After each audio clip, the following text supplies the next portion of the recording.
Agriculture বুক চ্যানেলে সবাইকে স্বাগত।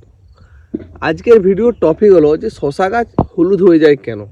দেখুন, শশা গাছ হলুদ হওয়া নিয়ে আমাদের সবথেকে বড় চিন্তার বিষয় যে দেখুন সমস্ত গাছেই হলুদ হয়, কিন্তু শশা গাছ যেহেতু কম দিনের গাছ তো, আর শশা গাছ অতিরিক্ত লাভদায়ক, মানে অতিরিক্ত ফল দেয়, ভালো আমরা লাভ পাই, যে কারণে শশা গাছ কিন্তু একটু হলুদ হলে আমাদের চিন্তায় আমরা পড়ে যাই।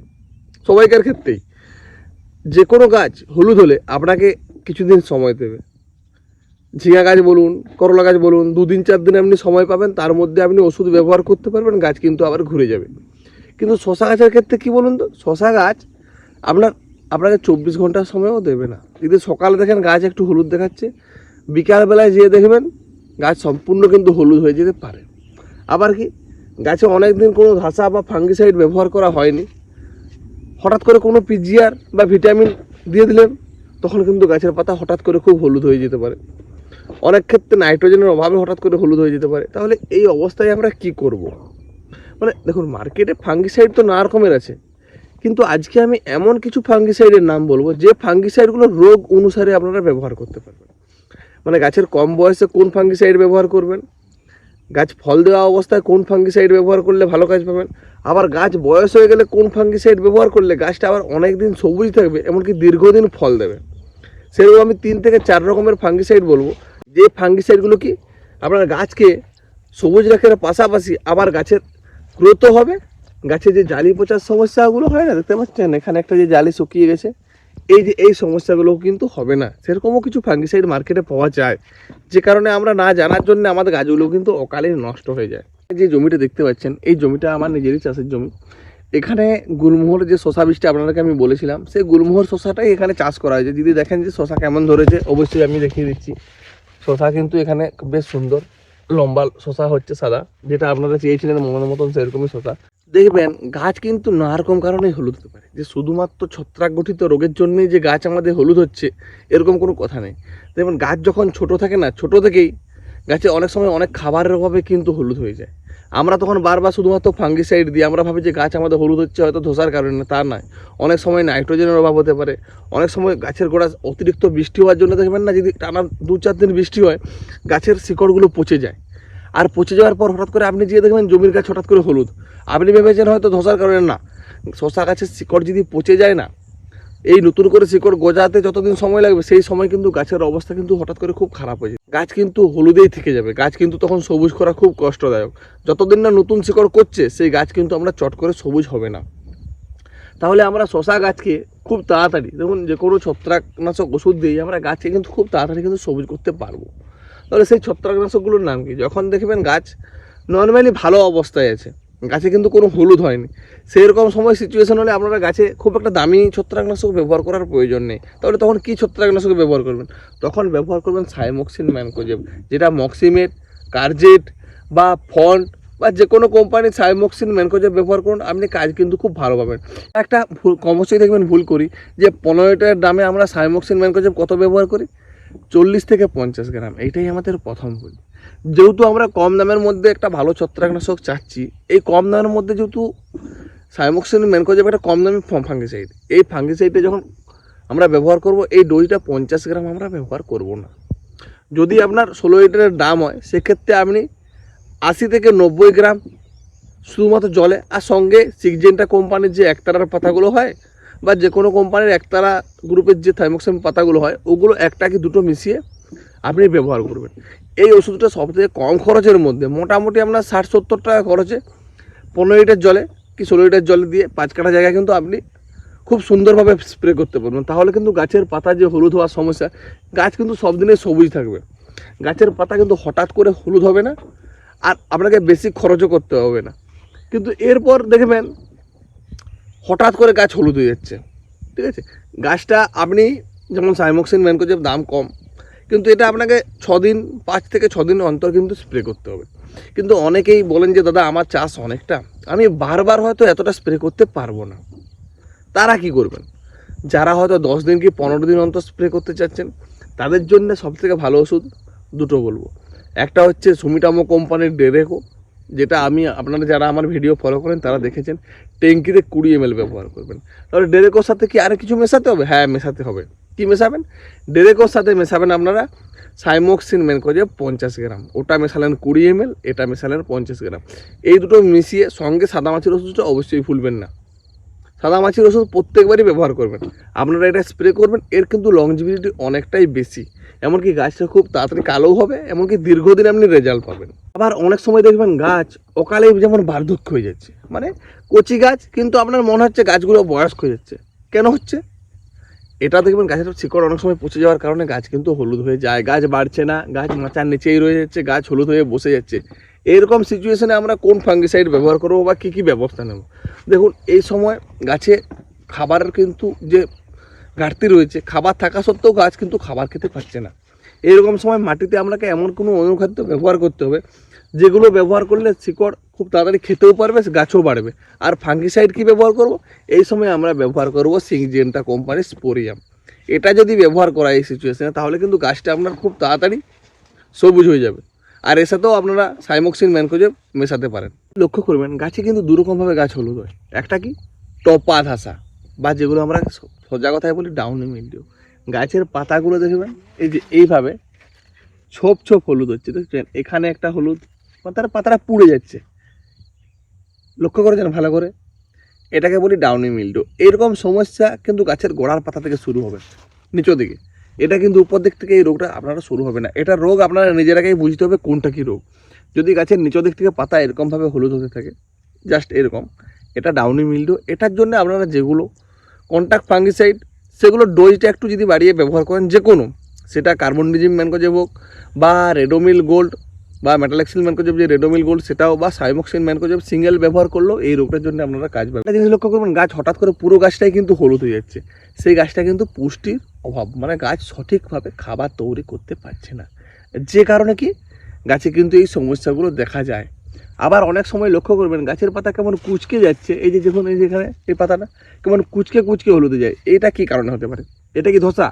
না, এটা কিন্তু ধসা নয়। এটা অনেক সময় কিছু মাছি, সাদা মাছি, যেসব মাছিগুলো জমিতে থাকে, এরা পাতাগুলো আক্রমণ করে, যে কারণে পাতাগুলো এরকম হতে পারে। এছাড়া বোরনের ঘাটতি থাকলেও কিন্তু পাতা এরকম হতে পারে, যে কারণে ভালো সাদা মাছির ওষুধ বা থিপসের ওষুধ, মাকড়ের ওষুধ ব্যবহার করতে হবে। আর সঙ্গে বোরন 20 থেকে 25 গ্রাম মাঝে মধ্যে গাছে স্প্রে করতে হবে, তাহলে কিন্তু এই সমস্যাগুলো কিন্তু আর হবে না। গাছ উপর থেকে দেখলে দেখুন বুঝতে পারছেন গাছের কিন্তু একরকম অবস্থা। যে কোনো গাছের ক্ষেত্রেই উপর থেকে গাছের কিন্তু কোনো রকম সমস্যা নেই। আবার এই গাছটাই আমি যখন নিচে থেকে দেখাবো, তখন আপনারা কিন্তু দেখবেন গাছের পাতা, গোড়ার পাতাগুলো কিন্তু আস্তে আস্তে হলুদ হয়ে যাচ্ছে। যে কোনো গাছ যখন বয়স হবে, সে কিন্তু নিচের পাতাগুলো এরকমভাবে হলুদ হবে, তারপরে পাতাগুলো দেখবেন কাটা কাটা ছিঁড়ে যাওয়ার মতন ছিঁড়ে যাচ্ছে, ঠিক আছে? এটা বয়স হলে হয়। কিন্তু যখন গাছ দীর্ঘদিন ফল দিতে দিতে গাছ কিন্তু দেখবেন আস্তে আস্তে কিন্তু হলুদ হতে থাকে। গাছে আমরা যেসব ফাঙ্গিসাইডগুলো প্রথম দিকে ব্যবহার করেছিলাম, কিন্তু গাছের যখন বয়স হয়ে যাবে না, তখন কিন্তু ফাঙ্গিসাইড, এমন কোনো ফাঙ্গিসাইড ব্যবহার করতে হবে যাতে গাছে দীর্ঘদিন আমরা ফল পেতে পারি। এমন কিছু ফাঙ্গিসাইড আছে। তাহলে সেই ফাঙ্গিসাইডটার নাম কি? দেখুন, এই গাছটা যদি আমি আরও বাড়তি 1 মাস ফল নিতে চাই, তাহলে এই গাছটাতে আমাকে টানা 3 বার একটা ফাঙ্গিসাইডই ব্যবহার করতে হবে। সেটা কি? সেটা সিংজেন্টা কোম্পানির অ্যামিস্টার টপ। অ্যামিস্টার টপ আমরা সবাই জানি। অ্যামিস্টার টপ বলবেন তো আমরা ব্যবহার করি, কিন্তু অ্যামিস্টার টপ গাছের যখন মাঝামাঝি বয়স চলে আসবে না, তারপর থেকে যদি কেউ 20 ml করে সিঙ্গেল শুধু অ্যামিস্টার টপে 3 বার ব্যবহার করেন, এই গাছটাই কিন্তু আপনি 1 মাস বেশি ফল পাবেন। গাছটার লংজিভিটি বাড়ানোর জন্য একমাত্রই ওষুধ অ্যামিস্টার টপ। মার্কেটে আপনি নানা রকমেরই ফাঙ্গিসাইড পেয়ে যাবেন, কিন্তু গাছের লংজিভিটি বাড়াতে পারে এরকম আমার জানা ফাঙ্গিসাইড হলো অ্যামিস্টার টপ। ওই জন্যে অ্যামিস্টার টপটাই ব্যবহার করবেন 20 ml করে, তাতে কিন্তু আপনি কাজ খুব ভালো পাবেন। যেরকমই যে ফাঙ্গিসাইডেই ব্যবহার করুন, ফাঙ্গিসাইড কিন্তু কিছু কিছু ফাঙ্গিসাইড আছে যেগুলো ব্যবহার করলে কী হয় বলুন তো, গাছ কিন্তু অনেক সময় পাতাগুলো শক্ত হয়ে যায়, হাতে করে ধরলে দেখবেন মরমর করে ভেঙে যাচ্ছে। তার জন্য আপনাকে একটাই উপায়, যে কোনো ছত্রাকনাশকের সাথে যদি আপনারা সাইমোক্সিন ম্যানকোজেব মিশিয়ে স্প্রে করেন, তাহলে কিন্তু গাছের পাতাগুলো যে মরমর করে ভেঙে যায় না, এই সমস্যাটা কিন্তু হবে না। আজকের ভিডিওতে আমি 3-4 রকমের ফাঙ্গিসাইডের কথা বলেছি, যে কোন রোগ হলে আপনারা কোন ওষুধটা ব্যবহার করবেন।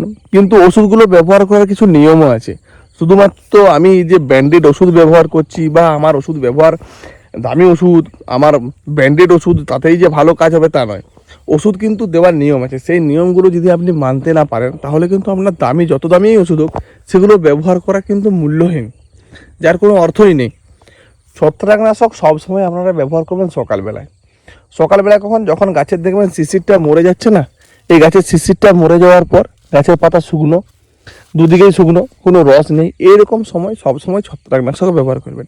আর ছত্রাকনাশক আপনি যতই কমা ব্যবহার করুন, যতই দামি ব্যবহার করুন, আরও একটা জিনিস আপনাকে লক্ষ্য করতে হবে যে যে কোনো সময় ছত্রাকনাশক আমি সিঙ্গেল ব্যবহার করব না। এই ছত্রাকনাশক সবসময় পাঞ্চিং করব। পাঞ্চিং মানে কি, মানে বর্তমান যুগে দেখুন, আমরা যদি একটা জিনিস লক্ষ্য করি, আমরা কিন্তু সমস্ত পোকার ক্ষেত্রে বা ধসার ওষুধ বা ভিটামিন পিজিআর আমরা কিন্তু আগে সিঙ্গেল ব্যবহার করতাম। জাস্ট একটাই ফাঙ্গিসাইড স্প্রে করেছে, আজ থেকে 5 বছর আগে একটাই পোকার ওষুধ স্প্রে করেছে, একটাই ধসার, সবেই। কিন্তু আজকে লক্ষ্য করুন, সবাইকার একটাই প্রশ্ন যে দাদা এই পিজিআরটার সাথে ওই পিজিআরটা মিশিয়ে আমরা স্প্রে করতে পারবো? এই পোকার ওষুধের সাথে ওই পোকা, মানে প্রত্যেকটা দেখুন কোম্পানি যেমন নানা রকম তার টেকনিক্যাল আপডেট করে যাচ্ছে। একটা টেকনিক্যালের সাথে এখন আগে সিঙ্গেল টেকনিক্যাল ছিল, তারপরে দুটো, এখন আবার 3টা করে টেকনিক্যাল একসাথে পাঞ্চিং করে আমরা মার্কেটে ওষুধ পাচ্ছি। সেরকম তো দেখতে পাচ্ছেন যে দুটো টেকনিক্যাল আছে ফাঙ্গিসাইডে, তার সাথেও আমরা কিন্তু কোনো একটা ফাঙ্গিসাইড মেশাবো। সেটা হয় ম্যানকোজেব হোক, তাও ঠিক, বা মেটালেক্সিল ম্যানকোজেব হোক, বা আপনার সাইমোক্সিন ম্যানকোজেব, যে কোনো একটা ফাঙ্গিসাইড অবশ্যই পাঞ্চিং করে দামি ওষুধের সাথে ব্যবহার করলে কাজ কিন্তু খুব ভালো পাবেন। একটা জিনিস অনেকেই ভুল করে ফেলেন, গাছে অনেক দিন কোনো ছত্রাকনাশক ওষুধ ব্যবহার করা হয়নি, 7 থেকে 10 দিন, আপনি হঠাৎ করে এসে কী করছেন, কোনো একটা পিজিআর বা অনুখাদ্য গাছটায় স্প্রে করে দিলেন। কী কারণে, যে আমার অতিরিক্ত ফল দরকার বা আমার গাছের অতিরিক্ত ডগা দরকার। তারপর হঠাৎ করে সন্ধ্যাবেলায় এসে দেখছেন সকালে স্প্রে করেছেন, গাছ কিন্তু হলুদ বম। কী জন্যে? আপনি ভাবছেন আমার গাছ ধসা লেগেছে, দেখুন গাছ কিন্তু অত সহজে ধসা লাগেনি। ধসা লাগার কারণ থাকে ওয়েদার, কুয়াশা, শিশির, বা হঠাৎ করে গাছ কিন্তু আপনার হলুদ হয় না। গাছ কিন্তু 7 থেকে 10 দিন পরে হলুদ হয়, এটা সবাই জানে। কিন্তু হঠাৎ করে তাহলে হলুদ হয় কেন? গাছে যথেষ্ট প্রোটিন বা পুষ্টি গাছের গোড়ায় নেই। আপনি উপর থেকে তাকে বললেন যে যা, তোকে আমি এত উপর থেকে খাবার দিলাম, এবার সে মাটির নিচে থেকে যখন খাবারটা সংগ্রহ করার চেষ্টা করে না, তখন গাছের যথেষ্ট যদি খাবার না থাকে, তাহলে গাছ কিন্তু হঠাৎ করে আপনার হলুদ হয়ে যেতে পারে। তার জন্য হঠাৎ করে যদি কোনো পিজিআর বা ভিটামিন উবরে স্প্রে করেন, অবশ্যই নিচে নাইট্রোজেন গ্রুপের যে সার, যাতে নাইট্রোজেন বেশি আছে, হয় ডিএপি 20 বা ইউরিয়া, ব্যবহার করার সঙ্গে সঙ্গেই কিন্তু মাটিতে ব্যবহার করবেন। তাহলে কিন্তু এই সমস্যাগুলো আপনাকে ফেস করতে হবে না। অনেকেই বলছেন দাদা আপনাদের বীজের কীরকম রেজাল্ট, দেখুন আমাদের অনিমা ঝিঙা এখানে আছে 1 2 3 একখানে এত ঝিঙা। আবার শশা কীরকম রেজাল্ট, শশা সাদা শশা লম্বা, 1টা 2টো 3টা 4 3 4 5 6 7 8 9, এক জায়গায় আপনার 10 শশার কিন্তু শেষ নেই। এই যে এখন আমি মাচার তলে, ঠিক আছে, মাচার নিচে আছি। আমার এটা যেহেতু জমি, এখানে শশা তোলা চলছে, আমি শশা তুলছি, আপনাদেরকে দেখাই শশার কীরকম সাইজ আসছে। দেখুন শশার সাইজ কিন্তু খুব সুন্দর, আপনারা যেরকম চেয়েছেন সেরকম শশাই কিন্তু এখানে হচ্ছে। প্রত্যেক গিটে জালি, মানে কোনো গিট মিস নেই, এখানেও আছে, এখানেও আছে, এখানেও আছে।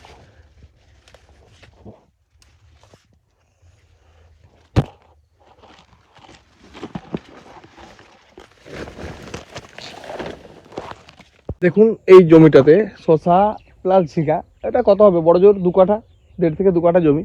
এখানে প্রথম শশা তোলা চলছে, আজ হয়তো দিন 4 তুলছি, আজকে শশা তুলেছি। দেখুন এই যে প্রায় মোটামুটি 1 বস্তা, প্রায় 40-45 কেজি হবে যেটা বেরিয়েছে। শশা কিন্তু সব সাদা, একটা শশাও কিন্তু ছোট নেই বা অন্য কালারও নেই। আর এখন যেহেতু শশা প্রথমে বেরোচ্ছে, তো কিন্তু কোনো ছাড় নেই।